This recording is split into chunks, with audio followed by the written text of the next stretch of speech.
I'm going to attempt an impossible Rubik's Cube challenge, and to do this, I have to complete 5 different levels in a row, and if I fail just one, I have to restart all the way from the beginning. Starting with level 1, which is solving the Rubik's Cube normally. Now this is already impossible for most people to do, but of course for me this is just a warm-up. For level 2, which is color blindness. I'm wearing these glasses that make telling the difference between white and yellow almost impossible. I know that's not how real color blindness works, but as you can already tell, it's making me more than twice as slow. But as I said before, if I fail just once, I have to restart the challenge from the very beginning. Anyway, once I made it to the very end, I had to check super carefully to make sure the whites and yellows were correct or not, and to fix it up. And once I was done with that, I took off the glasses to confirm that it was indeed solved, because I pretty much couldn't tell. And now I inspect the cube for level number 3.14. Right, I have to recite the digits of pi while solving the Rubik's Cube.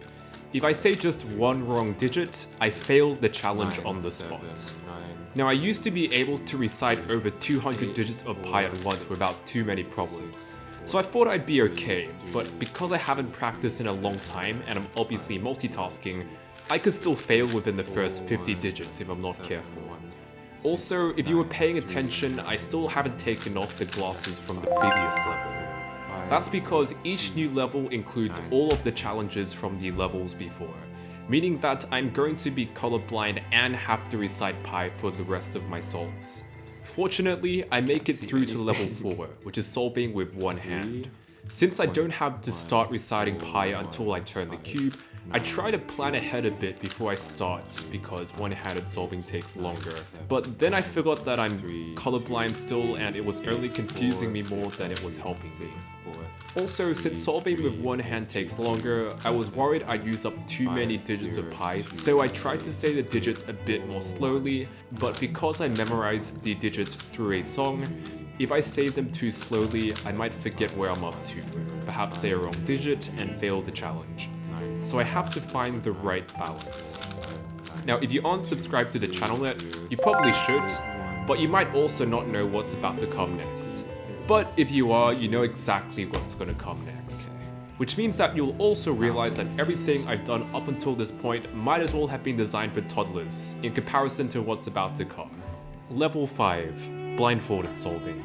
Before I can even start turning, I have to memorize the whole cube while colorblind.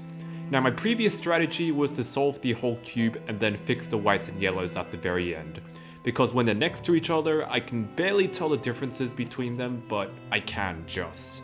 But because I can't turn the cube until my blindfold goes down, I kind of have to guess.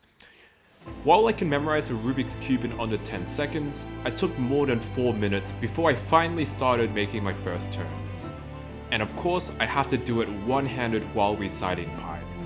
Usually, this is a major problem not just because it sounds impossible, but also because the techniques that most people use to memorize both the Rubik's Cube and pi are quite similar. In short, we convert the information into both images and sounds to make them easier to remember. But this also makes multitasking basically impossible. But fortunately, I use music to memorize pi, and I can just memorize the Rubik's Cube purely using images, which means that there's no overlap. Also, I don't normally practice solving the Rubik's Cube blindfolded while one-handed, so I can't rely on muscle memory. But I still have to do all of this while turning without making any mistakes. Oh my god, I got it, wow. Wow. That went faster than I expected actually.